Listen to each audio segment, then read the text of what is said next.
فرمایا میرے پیارے حبیب قریب آئیے ثم دنا فتدلى فكان قاب قوسين او ادنى اللہ کے پیارے حبیب قریب ہوتے گئے جب رب ذوالجلال کے قریب ہو گئے رب ذوالجلال نے اپنے پیارے حبیب سے فرمایا یہ بڑے راز و نیاز کی باتیں تھی رب ذوالجلال نے فرمایا اے میرے پیارے حبیب میرے لیے کیا لائے ہو کوئی بندہ بھی کسی کے پاس جاتا ہے کوئی تحفہ لے کر جاتا ہے وہ بندہ خوش ہو جاتا ہے عام مسلمانوں کا یہ حال ہے تحفہ لے کر بھی جانا چاہیے سرکار نے فرمایا تحفہ دیا کرو ایک دوسرے کو تحفہ دیا کرو اس سے محبت بڑھتی ہے ہم شادی بیاہ کے موقع پر تحفہ دیتے ہیں کوئی کیا دیتا ہے کوئی کتاب دیتا ہے کوئی 1000 روپیہ دیتا ہے کوئی 50,000 دیتا ہے کوئی 10,000 روپے دیتا ہے لیکن شادی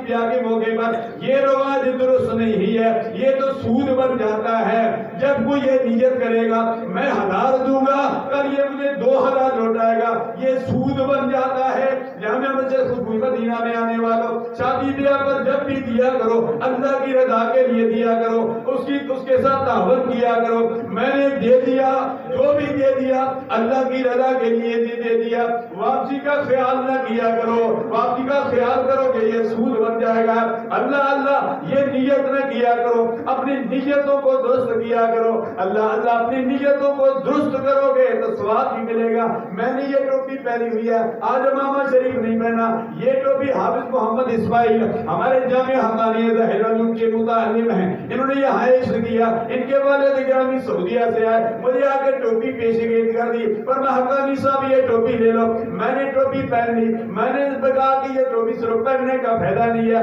پہن بھی لی ہے یہ ٹوپی پہن کے نفل بھی ادا کروں گا یہ ٹوپی پہن کر جمعہ بھی پڑھاؤں گا تاکہ اس کو بھی ثواب ملتا رہے حاضرین و ناظرین تحفہ دیا کرو ایک دوسرے کو تحفہ دیا کرو تحفوں سے محبتیں بڑھتی ہے جب